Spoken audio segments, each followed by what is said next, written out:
नमस्कार. सातारावाच्या बातमीपत्रात मी गुरुनाथ तुमचं मनापासून स्वागत करतो. सातारा नगर परिषदेच्या निवडणुकीसाठी आज पहिला अर्ज भरण्यात आलेला आहे. प्रभाग क्रमांक 11 साठी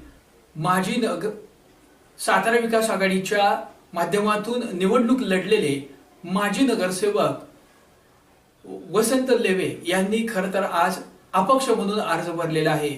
खरं तर वसंत लेवे यांनी अपक्ष म्हणून अर्ज भरल्यानंतर सातारा नगरपालिकेच्या निवडणुकीच्या रणधुमाळीमध्ये खऱ्या अर्थानं ट्विस्ट तयार झालेला आहे. खासदार श्रीमंत छत्रपती उदयनराजे भोसले यांच्या सातारा विकास आघाडीचा चेहरा म्हणून अण्णा लेवे यांना ओळखलं जायचं. आज सातारा नगर परिषदेच्या नगरपालिकांच्या निवडणुकीसाठी अण्णा लेवे यांनी खरं तर प्रभाग क्रमांक 11 मधून अपक्ष म्हणून निवडणुकीच्या अनुषंगानं अर्ज भरलेला आहे.